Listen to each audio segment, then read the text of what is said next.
What's up, my navies? It's your girl Nay, and I'm back with another video.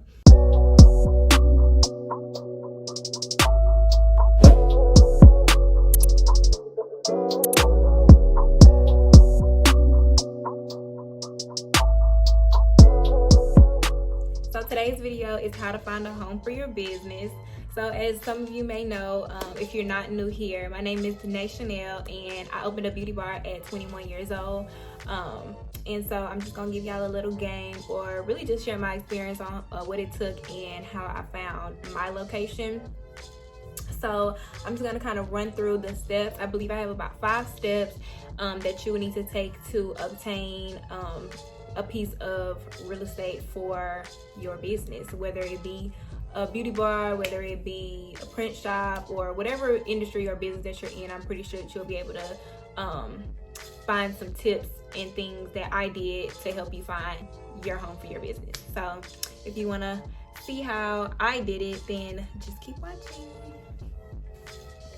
So step 1, I would say, before you do anything, is kind of scope out what area in your city that you want to potentially have your business. Whether the way I would kind of go about that is, if you already, I'm sorry y'all, my space is right by a fire department, so the sirens be going off all the time. So the way I would kind of go about doing that is, 1, if you already have a clientele, I would kind of base where I want my business to be based on where my clientele is, what's close to them. So if your clientele, you kind of have to know your clients, you know, ask them, hey, like what area, what side of town do you stay on? Things like that will kind of help you be able to narrow down what vicinity you want to be in. And that will be easy commute for your existing clients. Now, if you don't have any clientele or you're starting completely fresh, I would kind of look at your surrounding areas and kind of Google and see what are the most popular streets in your city. Where does business usually prosper? What area does businesses prosper? Businesses like your business and or a need for your business. So let's say if I Google, let's say I want to open a print shop. If I can Google print shops and see what area in my city is Houston, so I'm just going to use the example of Houston. If I Google print shops in Houston, I can kind of narrow down and see where my competitors are and where is it not a print shop, so that my print shop can thrive, because there's no print shop in this area, so there may be a need for a print shop in that area. So that's kind of some things that how you can like go about finding the right area for you. So I would kind of have that in the back of my mind before I do anything, just kind of like what area I want to have my business. So step 2 is when you would actually begin your search. I highly recommend that you find a commercial realtor. And I was not knowledgeable on realtors in general, but there is a such thing as commercial realtors. You don't have to just have a realtor for a home, which I was unaware of.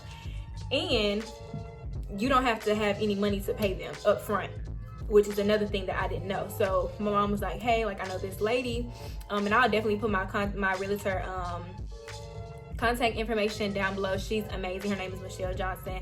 But my mom knew her. I forget how my mom even came across her or how she even knew about her. But she was like, hey, like I know this commercial realtor. I think you should reach out to her to kind of help you find a business. I was like, girl, I don't have no money to be paying no realtor. Like, I'm gonna have enough expenses as time goes on. And she was like, you don't have to pay a realtor. Like, a realtor doesn't get paid by you. They get paid off the deals that they make for you. And I was like, oh, okay, well, in that case, like, it wouldn't hurt. So I still didn't think like it was just a great idea to get a realtor. I was just gonna kind of try to do it on my own, but a realtor is needed. There's things that realtors know and that can look for that the general public just wouldn't know to look for. They can get you deals on certain things. They make sure that your contract is good for you, like you're not getting screwed in your contract. Just things that like I wouldn't know to look at, she knew to look at, and she helped me tremendously. So the way me and her went about it, and I don't know if it's like this for every realtor, but this is kind of what she did. So she asked me a few questions. What's my budget? What do I want my rent to be, like to spend on my rent? What areas am I looking for? like what areas do I want to look in, and how big of a space do I want. So that was kind of some of the main questions that she asked, and from there she created a document and listed maybe about 4 or 5 places, and we set a date, and I marked out the ones that I wanted to look at, which ones I didn't want to look at, and we would set a date aside, and on that day we would go visit all of them and just kind of like check things off. And you may be lucky in the first place that you go to, you love it, but 9 times out of 10 it's gonna be a search. So it is a tedious process finding a space. So take your time with it. Make sure that you have time. This is not something that you just kind of want to speed through. Like, you want to find something that's a good fit for you. So I went through about, I want to say I went and seen about 8, maybe like 6 to 8 spaces before we looked at the one I'm in now. And it was just different things wrong with each of them.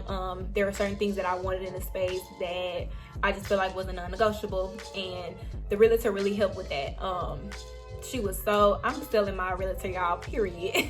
But she was so speedy, like she was so professional. Everything was written out thoroughly. Like, I knew where it was, pictures of it. Before we even went, I knew where it was, pictures of it, the address, how much the rent was, how many square footage it was. I knew everything before I even went on the site. She had all that written down. She had the booking set up with the buildings, meetings already set up, lined up. We made it to each one on time. There was enough time for us to view and then go to the next one. My realtor is that girl, period. Yes, it's very important to have a realtor, y'all. Can't stress that enough. It's very important to have a realtor. So that's my step number 2. Find you a good realtor. It will literally save you so much time, so much stress. So find your realtor. Step 3, after you and your realtor have found you a place and everything, now it's time for you to get approved. So they run your credit and everything like that.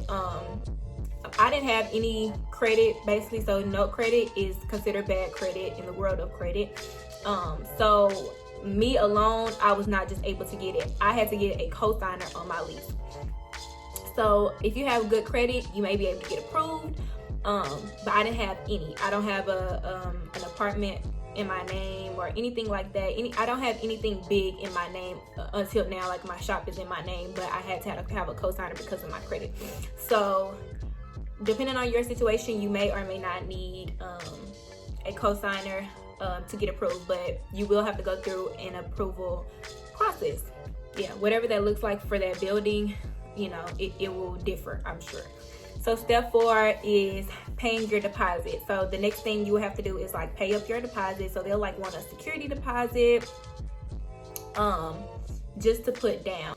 Yes, so you're gonna have to pay your deposit, whatever that may be, according to, you know, your lease, your rent, all that.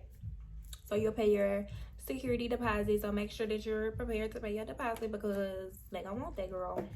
Once you pay your security deposit and of course sign your lease, like, you're gonna have to sign your lease, and all that comes in with like your realtor. Your realtor is gonna pretty much take care of all that. She's gonna read over it and make sure everything is good. And then you also need to read your contract and make sure you understand everything, because you are under contract, and if it's breached, then, you know, you could be facing some type of consequences or fines or whatever the case may be. So make sure that you read your contract when you get it. Don't just let somebody else read it. Make sure that you read it. So yeah, I had to pay my deposits and stuff, and then after that, I had to, like I said, this is just all of that I had to do.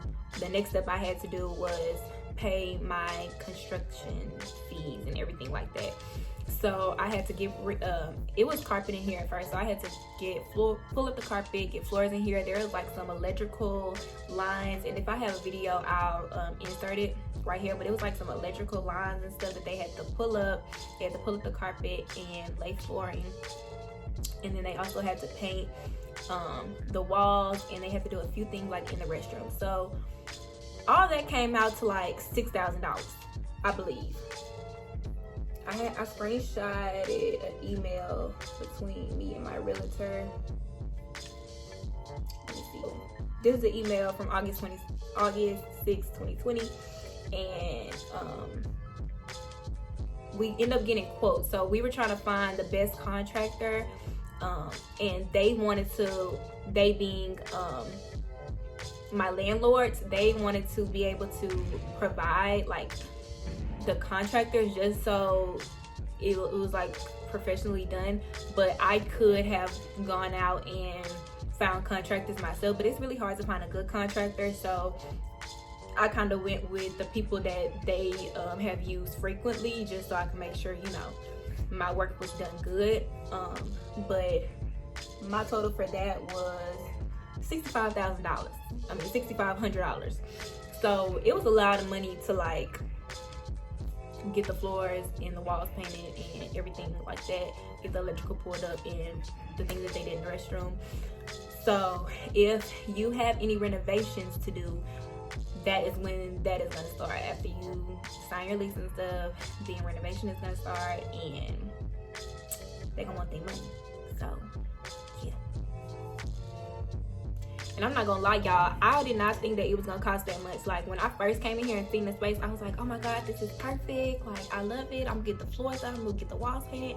I'm not thinking like I'm about to spend that much money on it. Like I'm thinking, okay, $2,000, maybe $1,500. Like I'm not thinking, surely I'm not thinking $6,500. Like what?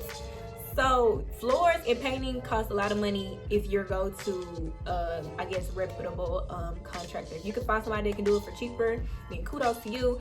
But I couldn't find nobody cheaper that was like reputable. So, and then it all depends too, like the type of floor you get, the type of paint you get, like all that plays a factor as well.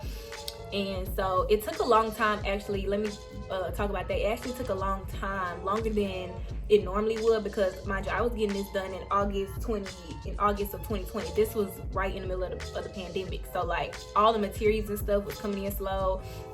People was out of stuff. So it took a while to like actually get everything done. But it got done, thank the Lord. So yeah, construction was the next thing that I had to do. So if you have any type of construction that needs to be done to your building, you need to make sure you set that aside in your budget and be prepared to wait out the time that it takes for them to actually get it done. Because I was not. I was like, I need these doors open. They was like, man, you gotta wait. You gotta wait.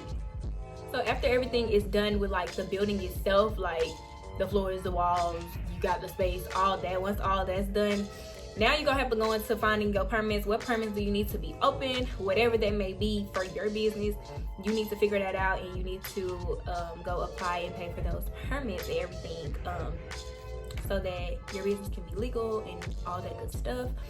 So that was pretty much the process. For me, it was not that difficult. I would say the whole process of me starting from hiring my realtor to actually having the contract work completely done, the contractor work completely done, I would say it took about a month and like 2 weeks, like a month and a half. Yeah, it took like a month and a half for everything. So to me, that was kind of fast. Like it was pretty fast, especially at the time that I was doing it during the pandemic. It was just super hard to get anything done during that time. So that's it, y'all. So I really hope that this video helped y'all, or kind of gave y'all some insight on what the process would look like. And I kind of broke it down into steps just to condense it, but those are pretty much the basic steps that happened for me to even get the space. It was pretty easy to me. I hope that y'all are able to find your space and flourish in y'all's businesses. If you guys want to check us out, I would definitely have my Instagram down below. I do makeup and micro shading. I also have hair services here. I have 2 girls that do hair here. So if you're in the Houston area and need a hairstylist, or you need some glam done or some eyebrows, make sure that you definitely come see us and visit us. We would love to have you. So yes, y'all, that's pretty much the end of this video. I hope it wasn't too long. I wanted to kind of make it short and condensed and just kind of get the main points out there to help y'all. This video was very requested, and yeah, I'm trying to get back into doing my boss talk. So this is me stepping back into Boss Talks. There's gonna be a whole lot more business videos coming, just about different stuff, how I did certain stuff. So yes, if you're interested in that, make sure that you click the like button, and please don't forget to subscribe, share this video, make sure y'all leave a comment. I love when y'all talk to me. I talk to y'all back in the comments, so just say hey. If you don't have nothing else to say, just say hey girl, so we can talk. Like, just say hey, I would like to hear y'all. So yes y'all, so I'll see y'all in the next video.